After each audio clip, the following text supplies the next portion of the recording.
보여주셨는데 성전 문지방에서 물이 끝없이 흘러 나왔습니다. 이 물은 이제 이 성전 안뜰과 바깥뜰을 다 적시고 계속적으로 흘러서 점점 수위가 높아지고 또 높아지더니 이제는 온몸을 잠길 정도로 큰 강물 줄기가 되었습니다. 이렇게 큰 강이 된 물줄기는 계속 흐르고 또 흘러서 본문의 말씀대로 한다면은 동쪽 아라바에 이르고 또 염분이 가득한 하에서 죽은 바다로 알려진 사해 바다까지 이 물이 스며들게 됩니다. 이 물이 스며들게 되니까 죽어 있는 바다가 전혀 이 염분이 너무 많아가지고 고기도 살 수 없고 모든 생명 활동이 정지된 이 바다가 다시 살아나는 놀라운 기적을 일으켰다는 것입니다.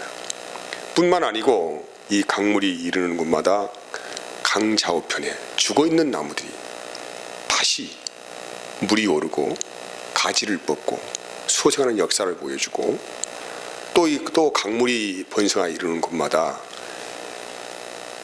이제 다시 물이 살아나고 생명활동이 일어나서 물고기가 많아지고 그런 가운데 어부들이 다시 활력을 찾고 바다에 그물을 던지고 고기를 잡는 그런 풍성한 강이 되었다는 말씀을 하고 있습니다.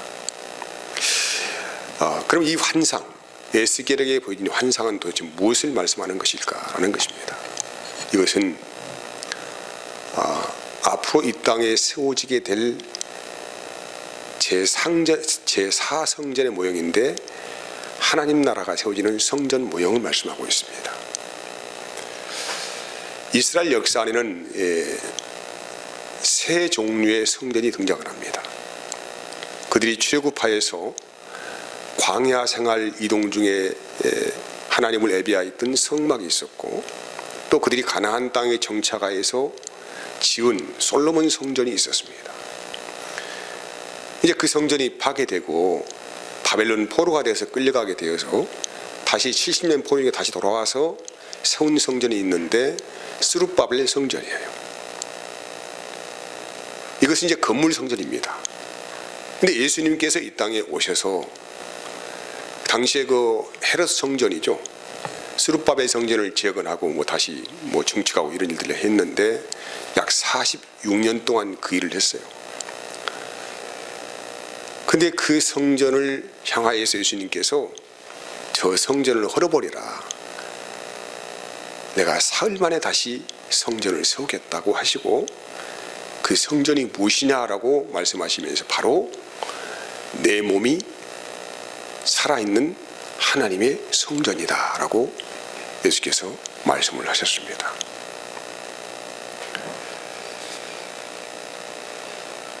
이 예수님의 말씀대로 이제는 그 짐승을 잡아가지고 피를 흘리고 제사 드리고 이런 형식을 갖추는 건물 성전은 이제 흔적도 찾아볼 수가 없습니다. 잘 아시는 대로 AD 70년에 로마라는 나라가 예루살렘을 침공을 했고 그 전쟁통에 당시의 헤롯 성전은 돌 위에 돌 하나 남지 않고 다 파괴가 되어버렸습니다. 겨우 이제 좀 이게 서적 성벽만 이렇게 좀 남아 있을 뿐 아무것도 형체는 찾아볼 수가 없게 되었죠. 그래서 이 하나님께서 오늘 이 하나님께서 에스겔 선지자에게 보여준 성전의 모습은 이제 건물 성전이 아니다. 하나님이 직접 이 성전을 세우시겠다. 사람들이 손으로 세운 성전은 다 헐어버리고 이제 거기에서 내가 너희를 만나지 않겠다라고 하시고 하나님이 친히 세우신 성전이 있는데 바로 예수님을 통하여 세운 영적 성전을 말씀하고 있습니다. 영적 성전이란 말은 영이신 하나님께서 이제는 사람의 몸 안으로 들어오셔서 함께 사시는 예배 전으로 우리를 삼으시겠다 이런 말씀을 영적 성전이라고 하는 것입니다. 그래서 여러분, 우리가 하나님과 동행하는 인생이 되기 위해서는 반드시 하나님을 내 안에 모시는 성전이 되어야 한다는 것이죠. 요한계시록 21장 22절 말씀은 이렇게 기록하고 있어요. 이것은 이제 요한 사도가 하나님의 영으로 이끌림 받아가지고 천국에 올라가서 본 하늘 성전을 우리에게 말씀하고 있는데, 21장 이렇게 말을 하고 있습니다. 22절은 주 하나님 곧 전능하신 이와 및 어린 양이 그 성전이심이라고 하는 거예요. 이게 성전이 이제 이 땅에 건물 성전을 세우는 것은 성전이 아니다. 거기서 하나님 만나겠느냐 이 말입니다. 이제 성전이 이동하였다. 하나님이 영적인 성전을 우리에게 세우시겠다. 그 성전의 주인이 누구냐? 바로 어린 양 대신 예수 그리스도이시다라고 하는 거예요. 여러분, 그래서 이 성전에는 무엇이 있냐면은 끝없이 흘러나와서 만물을 소생시키는 신비한 생명의 약수가 있습니다. 이 물은 세상에서는 어디에서 찾을 수 없고 볼 수 없는 신비의 물인데, 먼 것도 아니고 가까운 것도 아닙니다. 바로 우리 안에 그 생명수가 솟아나도록 너희 안에 생명의 강을 만드시겠다, 이렇게 말씀을 하는 거예요. 여러분, 우리 안에는 두 개의 강이 흐르고 있습니다. 하나는 세상으로부터 흘러들어온 강이죠. 이 강물을 통하여서 세상의 온갖 사상과 이론과 갖가지 의식과 이런 것들이 우리 안에 흘러들어와서 완전히 우리의 영혼을 마른 땅으로, 쩍쩍 갈라지는 마른 땅으로 말려버리는 것입니다. 정말로 심각한 맹독성 독이 들어있는 거예요. 이 물을 마시면은 다 죽어버립니다. 근데 또 하나의 강물이 우리 안에 흘러들어오고 있는데, 그 강물은 하늘 보좌로부터 흘러들어와서 내 심령을 적시는 물입니다.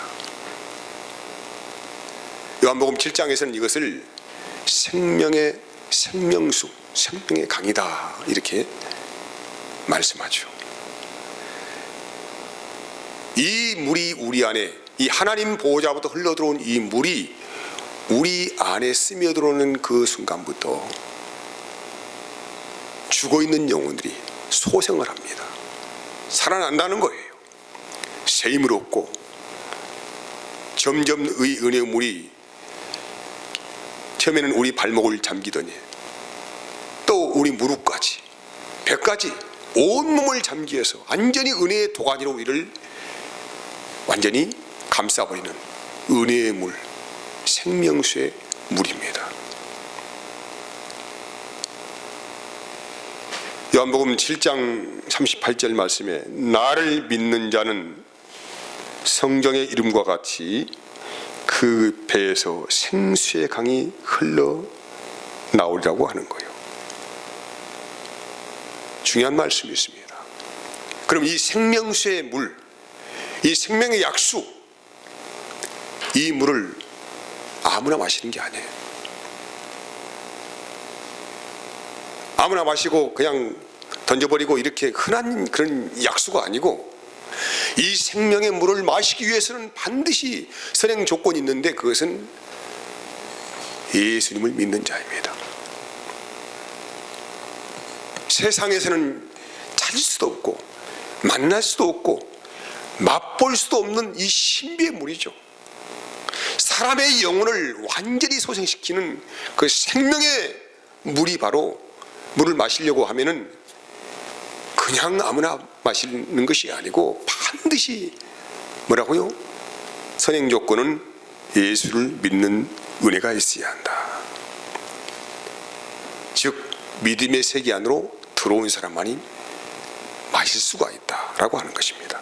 요한계시록 21장 27절은 이렇게 말씀하고, 무엇이든지 속된 것이나 가증한 일 또는 거짓말하는 자는 결코 그리로 들어가지 못하되 오직 어린 양의 생명책에 기록된 자들만 이 성소에 들어가서 이 신비의 샘물을 흡족하게 마실 수가 있다는 거예요.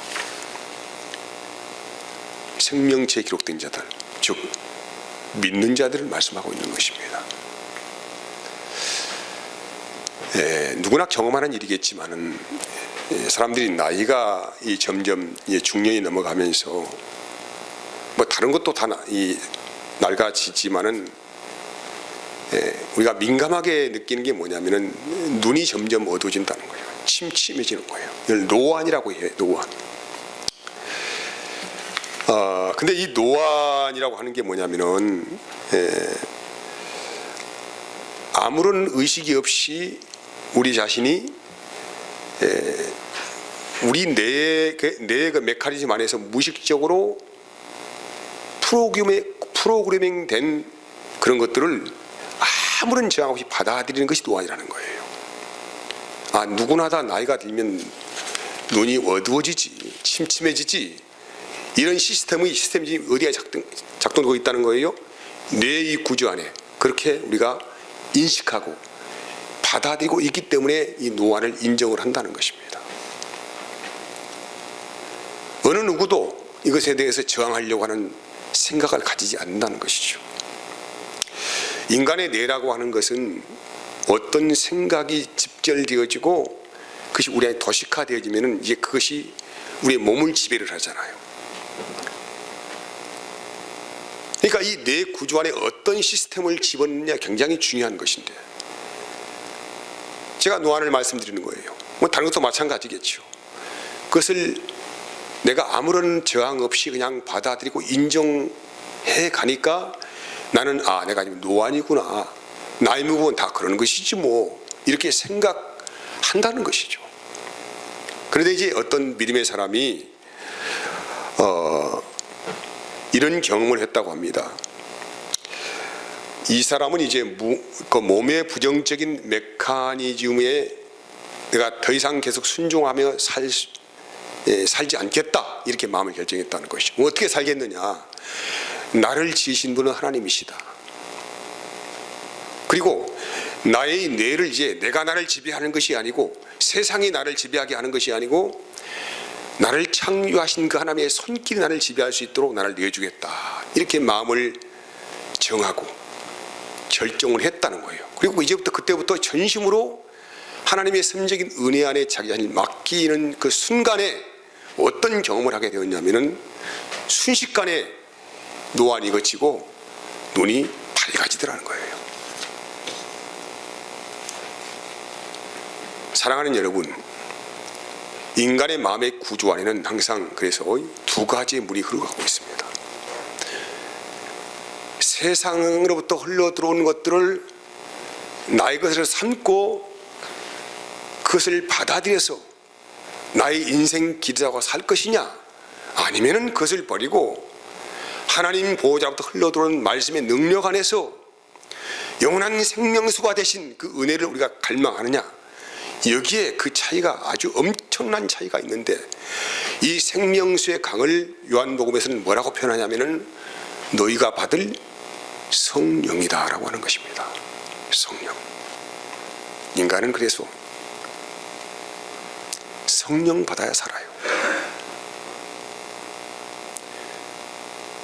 성령이 없으면은 우리 그리스도인은 아무것도 우리에게 가진 것이 없습니다. 여러분, 내가 보고 지금 만지고 느끼고 하는 것만이 전부가 아니잖아요. 하나님의 손길이 미치는, 하나님의 손길이 에워싸고 있는 영적인 세계가 있다는 거예요. 그래서 우리 믿음의 사람들은 그 하나님의 손길을 늘 느끼고 만지고 그분을 호흡하는 세계 안에 살아갈 때만이 이것을 뭐라고 이야기하냐면 영적인 예배의 삶을 산다 라고 하는 거예요. 그래서 하나님의 성전, 우리의 몸이 이제는 하나님을 예배하는 거룩하고 거룩한 성전이 된 사람들은 그 영적 세계 안에서 영적 감각력을 가지고 하나님을 느끼고 그분을 만지고 그분을 호흡하고 살아가는 은혜 안에서 새로운 세상이 열게 된다는 것입니다. 그래서 이 하나님 보좌로부터 내 마음 안에 흘러들어오신 분을 이 성령님이라고 하는데, 이 성령님은 그냥 오신 것이 아니고 하나님과 예수님의 전 존재를 가지시고 우리 안에 오셔서 나를 성전 삼으시고 사시기를 원하신다는 것입니다. 그러면 왜 그토록 그분은, 성령님께서는 우리를 성전 삼으시고 살기를 원하시는가 이 말이에요. 그것은 우리를 회복시키시고 우리를 소생시켜서 하나님의 사람으로 살도록 하기 위해서, 엄청난 은혜의 복을 우리에게 주시기 위해서 그토록 그분은 소망하고 갈급해 하신다는 것을 성경을 통하여 우리는 듣습니다. 우리 인생의 가장 큰 장애물은 뭘까요? 내가 지금 만나고 있는 어떤 어려운 시험들일까요? 전혀 그렇지 않습니다. 우리 인생에서 가장 큰 장애물이라고 하는 것이 뭐냐면은 바로 전능하신 하나님을 믿지 못하는 불신이라고 할 수가 있습니다. 이 불신 때문에 그 전능하신 하나님의 손길을 전혀 감각하지도 못하고 느끼지도 못하는 그런 삶으로 아마 오늘 우리가 살고 있는지 모르겠습니다. 그래서 우리는 믿음으로 그분을 의식하는 거예요. 영적인 세계는 어떻게 감지할 수 있는 은혜가 거기에 교류되는 것이기 때문에 하나님과 내가 연결되는 유일한 통로의 이 지름길이 뭐냐면 믿음이라고 하는 매개체를 통하여서 연결되어지는 세계입니다.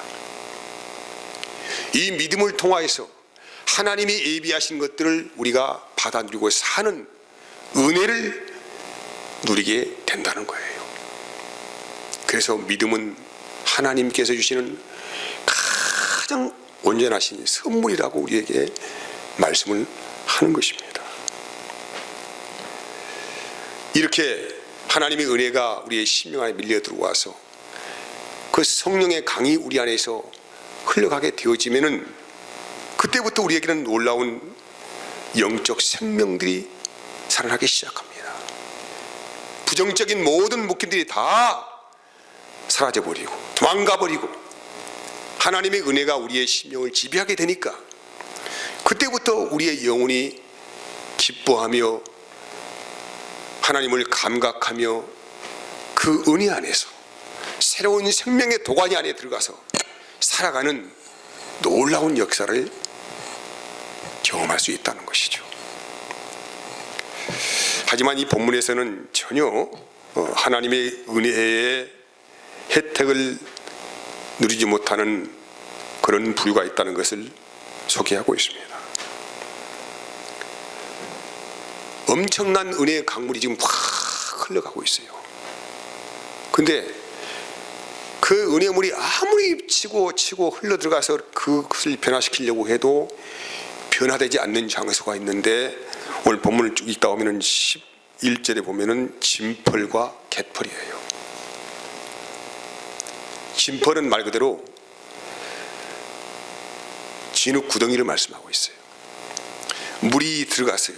이 물이 흘러 들어갔는데 사방에 갇힌 진흙 구덩이라서 그 물이 곧 쉽게 부패하고 썩어버리는 것입니다. 아무런 효과를 낼 수가 없어요. 갯펄은 무엇입니까? 바닷가에 가보면은 여러분 해변가로 물이 들락달락하지 않습니까?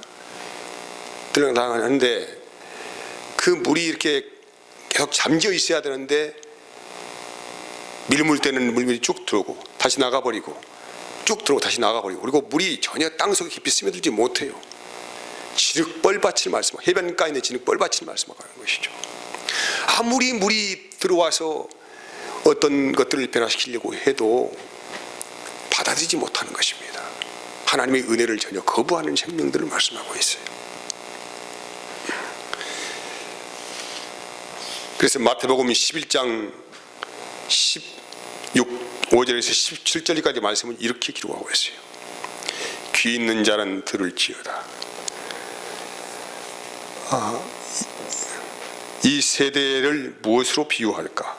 비유하건대 아이들이 장터에 앉아 제 동물을 불러 이르되 우리가 너희를 향하여 피리를 불어도 너희가 춤추지 않고 우리가 슬피 울어도 너희가 가슴을 치지 아니하였담과 같도다. 은혜에는 반응하지 않는 굳어버린 마음이며 오직 이 사람의 마음은 세상으로만 마음이 열려 있어요. 세상의 것을 쫓아가고 그것을 따라가게 급급한 것이지 전혀 하늘 보좌와 연결되어 있는 영적인 통로는 다 막아버리고 모든 가슴을 세상을 향해 열고 있으니까 뭔만 들어오겠습니까? 세상에서 흘러들어온 혼탁한 물이 들어와서 온 심령을 적셔버리고 온몸을 잠겨버리니까는 그 뻘밭 기둥 구덩이에서 빠져나올 수가 없는 거예요. 아무리 새물이 들어가서 그것을 바꿔보려고 해도 그 은혜를 거부하는 굳어버린 심령을 어떻게 할 수가 없다는 것입니다. 사랑하는 여러분, 나의 인생을 복되게 하는 유일한 길은 우리의 영혼을 소생시키는 그 생명의 물인데 바로 성령의 능력입니다. 하나님을 향하여서 우리의 가슴을 열고 마음으로 그분을 호흡하고 받아들인다고 한다면 그분의 은혜가 우리의 심령을 온전히 적셔서 새로운 능력의 사람으로 우리를 송생시키는 역사를 경험하게 될 것입니다. 오늘 말씀처럼 이 물이 흘러 들어가는 곳마다 이 물이 스며 들어가는 곳마다 강 좌우에 있는 죽어있는 나무가 다시 소생하고 말라비틀어진 모든 강이 소생하고 고기가 살고 염도가 너무 높아가지고 어떤 생명활동도 할 수 없는 사해바다가 다시 고침받아가지고 생명들이 살아나는 강으로 바뀌는 거죠. 우리는 더욱더 가슴을 열고 성령을 사모하고 그 은혜를 사모하여서 우리의 심령과 우리의 인생길과 모든 것들을 변화시키는 능력의 삶으로 복된 인생을 살기를 진심으로 축복을 합니다. 자, 기도하겠습니다. 하나님 감사합니다.